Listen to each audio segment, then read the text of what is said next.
Last time we looked at two main translation philosophies, formal equivalence and dynamic equivalence. Today we're looking at what I'm calling default decisions. I wasn't really sure what else to call these, but these are decisions that all translators make at the outset before they even begin the work of translating, and these decisions are going to play out through the entirety of Scripture.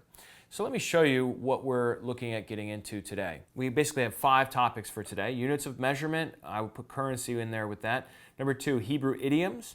Number 3, English vocabulary. Number 4, editorial enhancements. And number 5, God's name.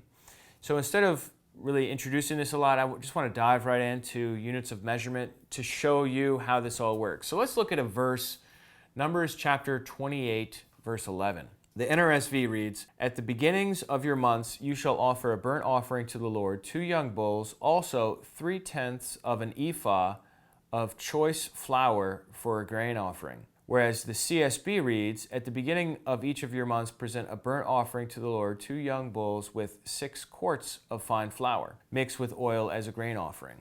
Should the reader be put in touch with the original units of measurement found in the Hebrew or the Greek, or should these be converted to more readily accessible kinds of measurements? The NRSV rendered it very exactly. This is what a formal equivalence translation does, right? They stick to the original as much as possible.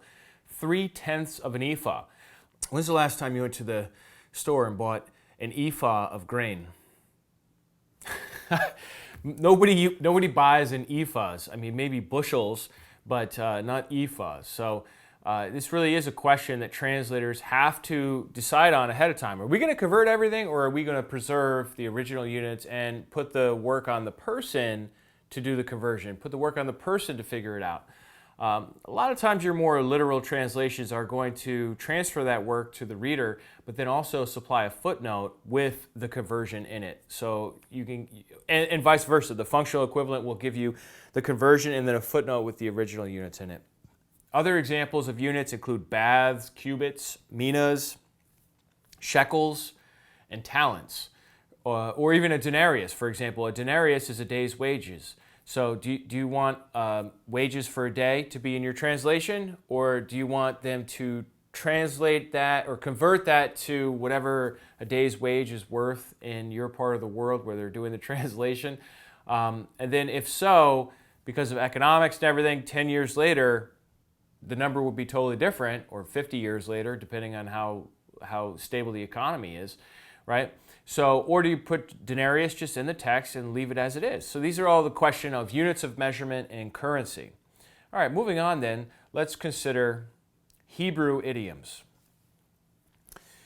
Every language has idioms. English has so many idioms. I'm under the weather. What does that mean? It doesn't mean that it's raining on me. It doesn't mean that there's a cloud over my... No, it just means I'm sick. I'm under the weather. I'm sick. It's not rocket science. When we say that, what does that mean? That means, hey, this isn't that hard to figure out. Or hang in there.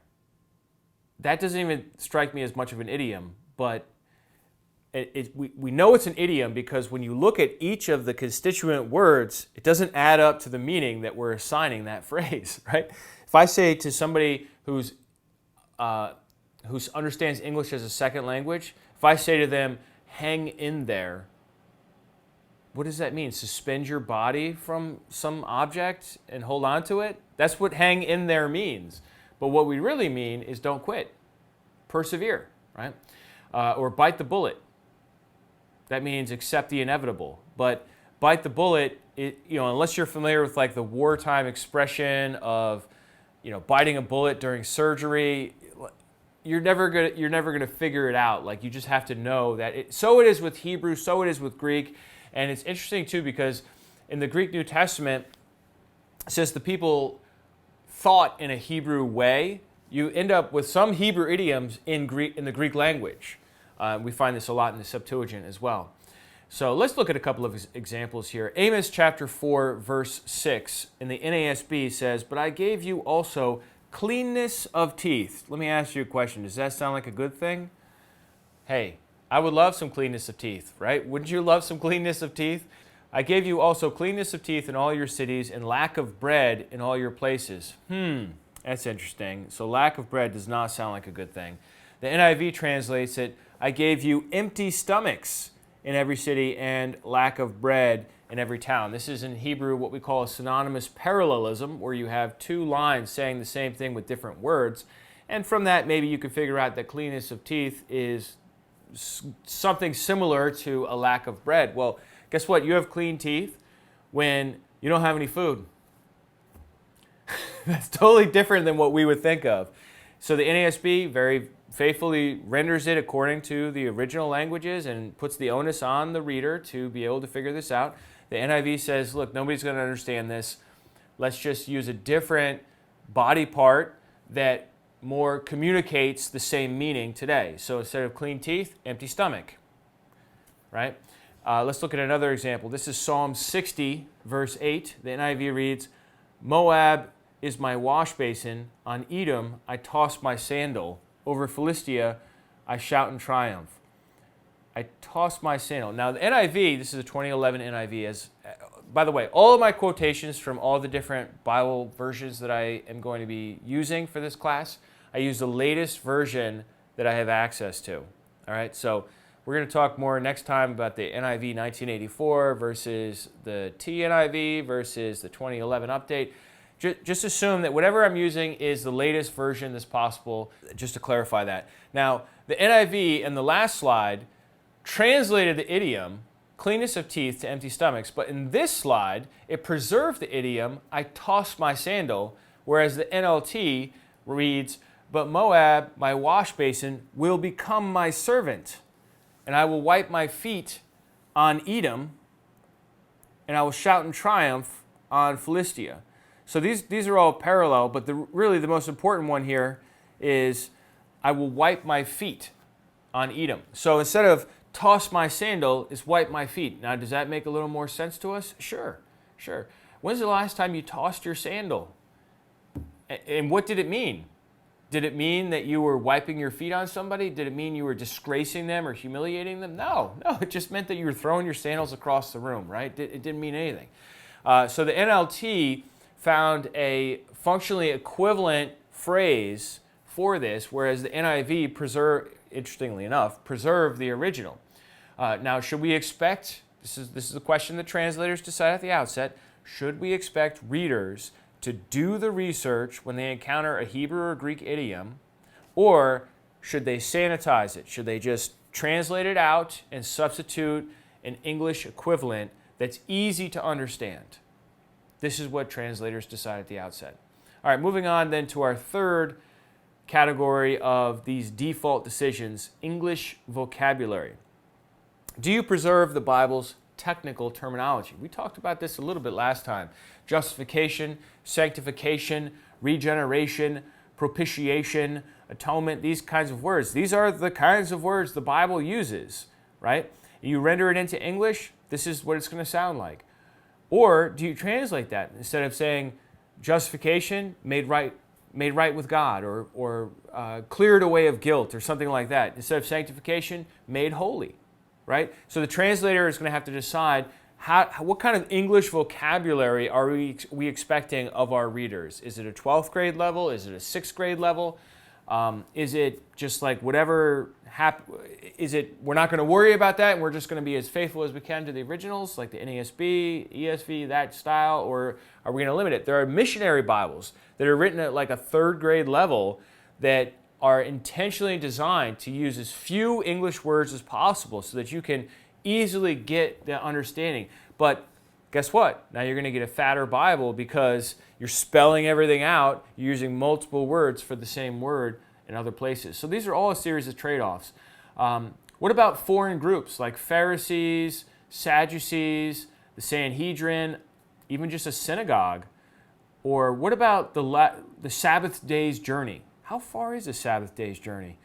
And then what about slavery? This is another major issue with English vocabulary. Do you use the term slave or do you use the term servant? And you see a lot of translations that go on either side of that particular question, because antebellum slavery in America is totally different than Roman slavery, and Roman slavery is quite different than Jewish slavery. So you've got slavery passages in the Old Testament, you've got slavery in the New Testament, and there's a lot of similarity there, but neither of them are really the same, at least to the level of nastiness that we saw in America with the slavery that was practiced before the Civil War, right? So, but if you are an American and you're reading an American English translation and you see the word slave and you're not educated about the difference between Jewish slavery and American slavery or Roman slavery and Jewish slavery, you just see the word slave, you assume somebody kidnapped and distinguished by their race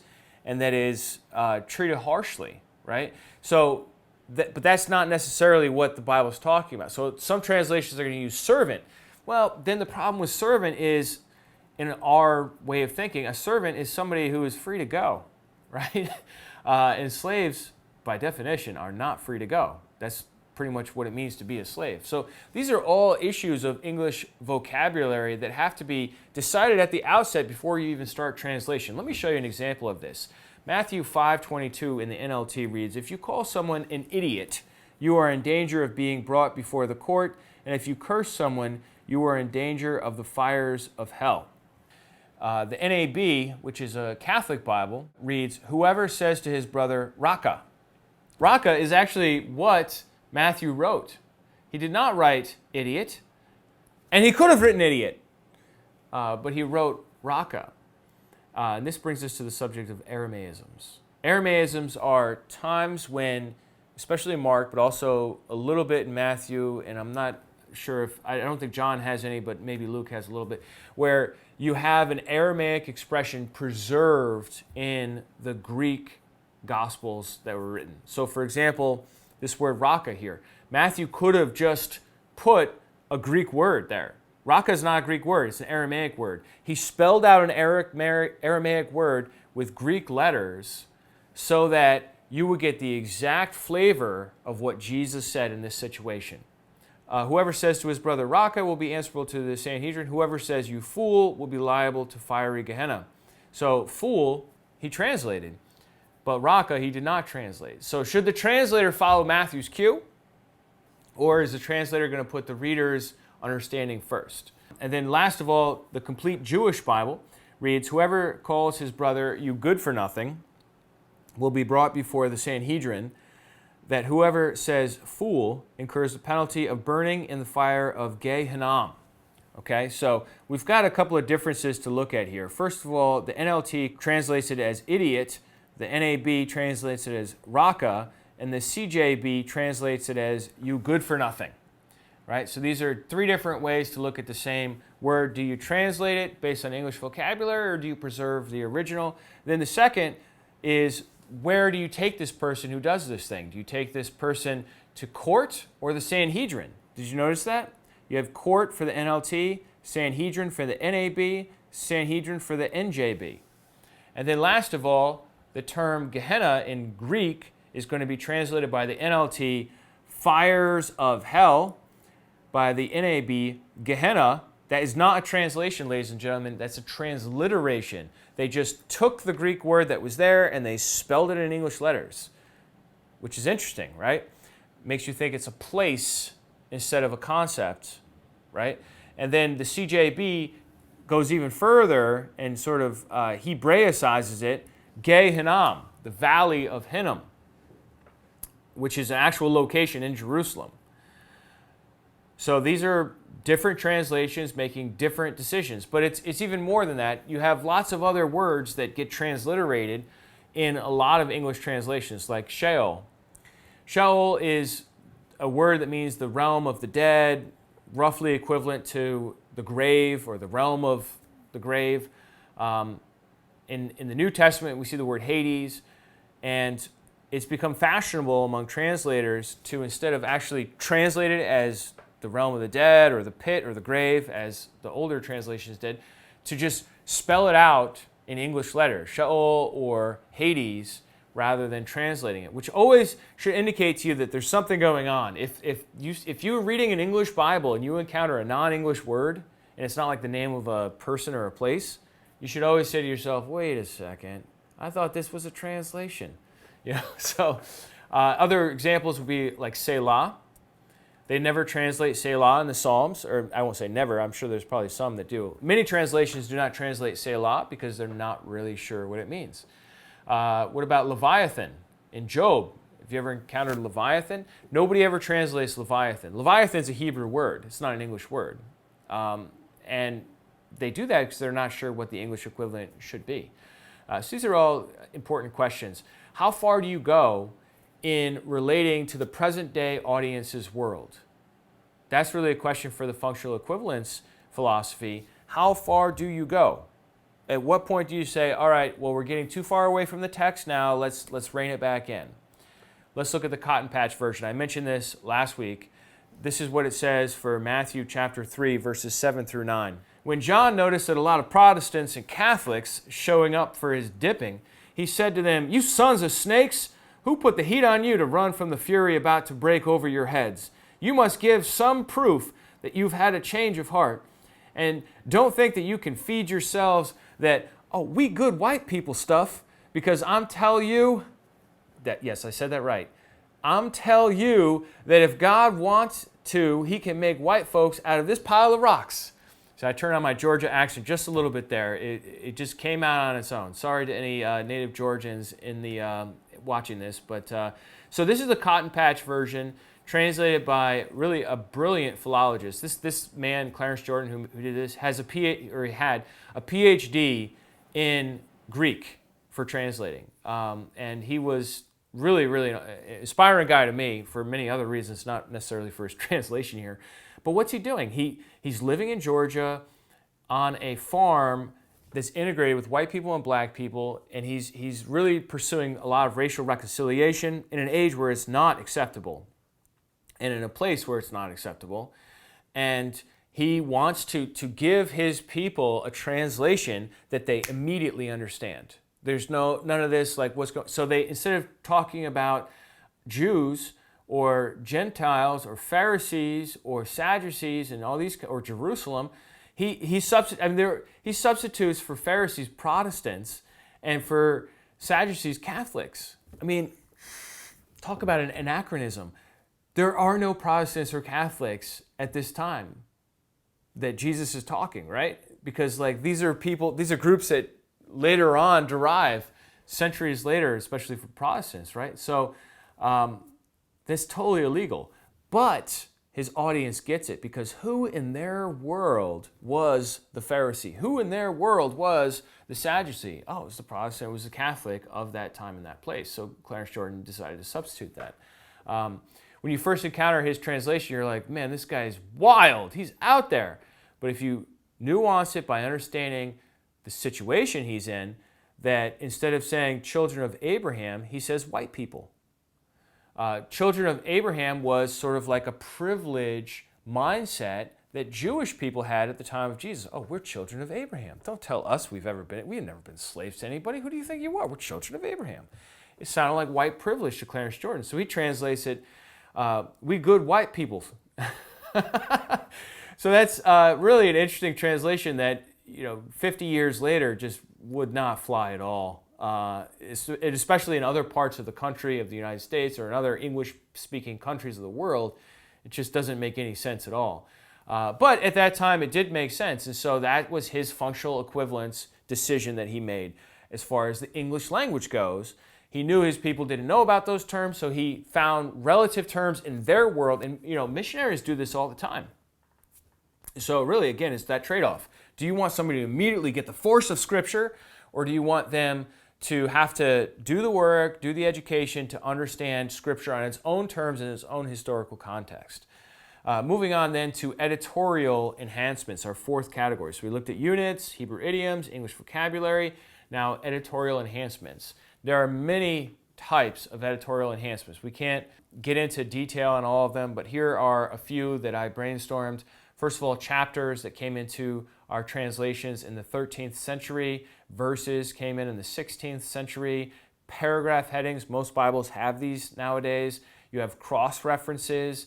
Cross-references are editorializations. They're what somebody thinks is a similar verse to the verse you're reading. And there is an opportunity for theological bias there, believe it or not. Capitalized pronouns, that became all the rage in like the late 90s, early 2000s. Then you have poetic spacing. A lot of translations will do that. Then you have Old Testament quotations in the New Testament.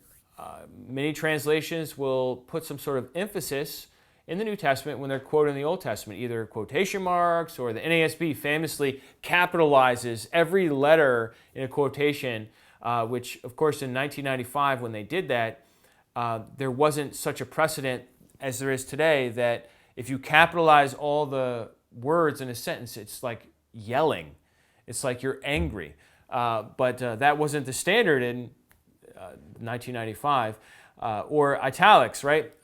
When the King James people put the italicized words in to indicate that words had been added in, it's very different than today. In the NASB, same thing. It's very different than today. Today, you italicize words to emphasize them, to give them more punch. And these are the words that aren't even there. So these are supposed to be like de-emphasized. So it's ironic how these things change over time. A lot of Bibles have study notes or commentary at the bottom of the page. Then you have textual notes about manuscripts, translation notes with alternatives, book introductions ever since at least Martin Luther. And then you have read words editions of the Bible where all the words of Jesus are a different color. And sometimes there's an ambiguity where it's not clear. Is this the words of Jesus? Are these the words of Jesus? Or are these the words of someone else? And the read words is actually nudging you in a certain direction to think these are or aren't the words of Jesus in that situation. Then, more recently, we have, I think it's just in the last 10 years or so, I mean, maybe there were some before, but these readers' editions of the Bible, where you get the Bible with everything stripped away, and it's this like radical hipster new practice of no verses, and some of them will just like even get rid of the chapters too, and it's just a clean text. The Bible is a novel, right?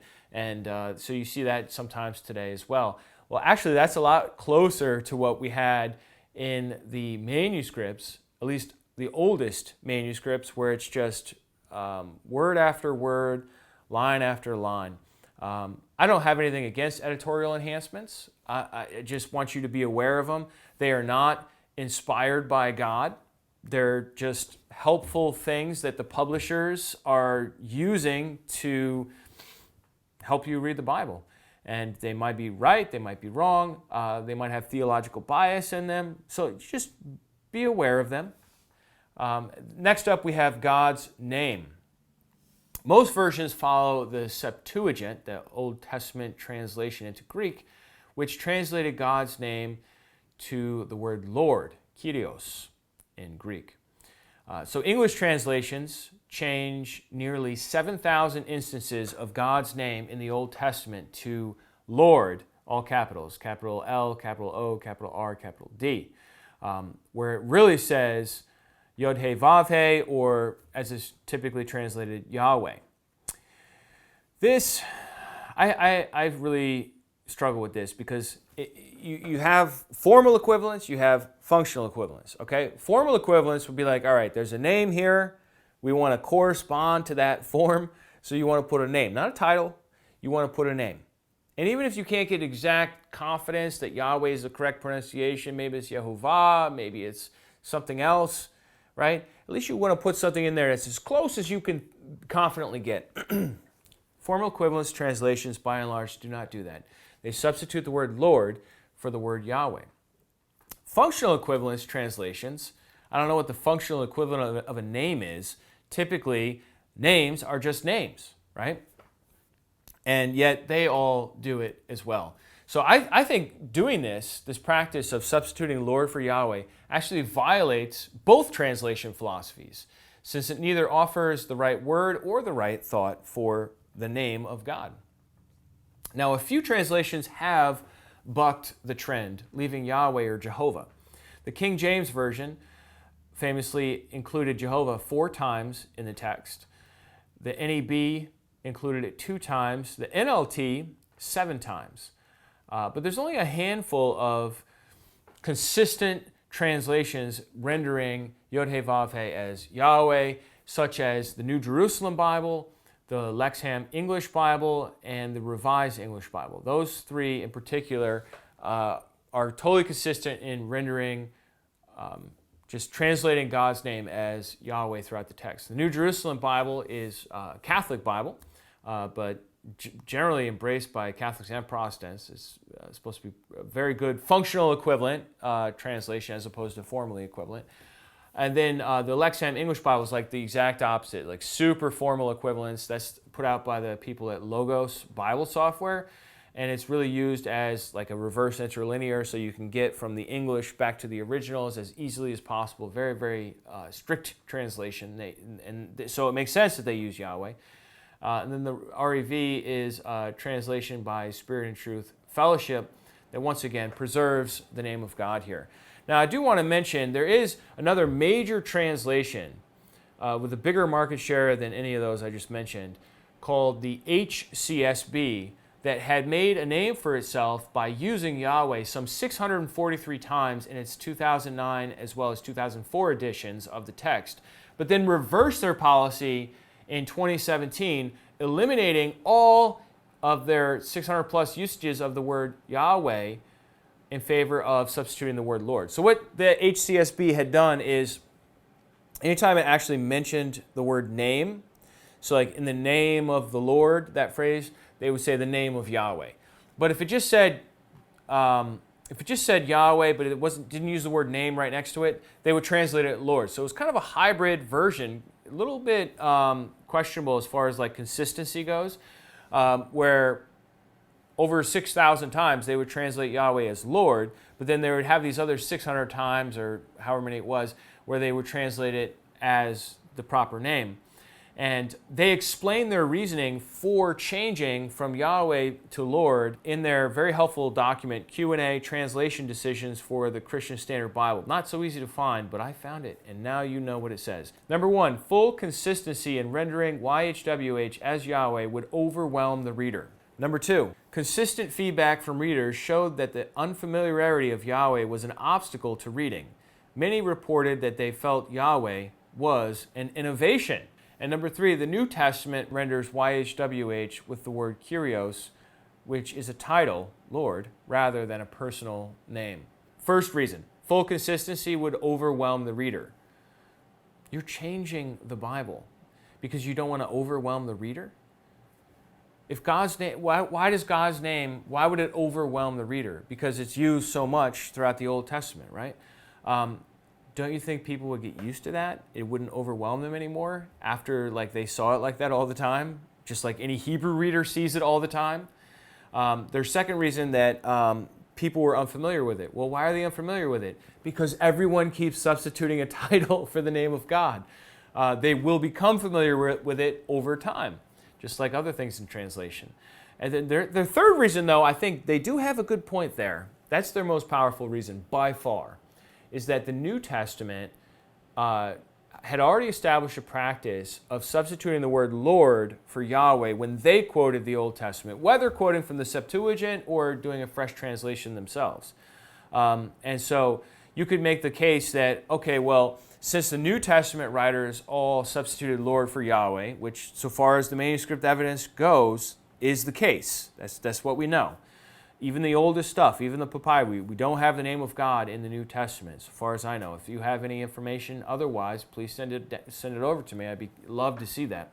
But so if that's the case, then Christian translators can say, oh, we're just following the precedent set by the people that wrote the New Testament. They were inspired by God. They're authoritative, so we're just following their example. That is actually probably the strongest case you can make for it. However, the fact remains, as a translator, you're still changing the Bible. You're not translating it, you're changing it. What gives you the right to change it? You know, because later on in the New Testament they changed it. Okay, well, that doesn't necessarily give you the right to change it in the Old Testament, does it? So I think that argument is ultimately insufficient to really make the case. Now, I know that Jewish people substituted the word Adonai, which is the word for Lord, for God's proper name. And I understand that they did that out of respect, out of a fear of breaking the was it the third commandment? You shall not take the Lord's name in vain, right? But here's the thing. Jewish people, by and large, do know that God has a proper name. And they have a lot of emphasis on reading some sort, maybe not fluency, but reading knowledge of Hebrew even to this day. In order to get bar mitzvah or bat mitzvah, you need to be able to read the text. So you're going to see it. You're going to know it. You're not going to say it, but you're going to know it. But here's the problem with Christians. With Christians, we don't have this like close relationship to the original language. So like if you translate out the name of God 6,800 times or however many it is, then that's lost. It's just lost. There is no bar mitzvah where somebody's going to read Hebrew and they'll be like, oh yeah, you know, God's true name, yeah, we can't say that, but this is what it... There is none of that. There's none of that knowledge, right? And most preachers are not going to bring it up because it is kind of a complicated subject, right? So what we're ended up with is confusion and ambiguity where we see Lord over here and then we see Lord in the New Testament and we're thinking, oh, Lord is Lord, and there's all this confusion. Whereas if we just translate it, what it says, then that is really solved. So hopefully as time goes on, courageous translation teams will increasingly favor honesty over tradition on this issue here. I've left out one major issue, the whole issue of gender. The whole issue of gender in Bible translation has driven so much over the last 30 years that it really does deserve its own episode. So we're going to save the whole subject of how do you translate gender in English Bibles for next time as we continue in our quest to understand how we got the Bible.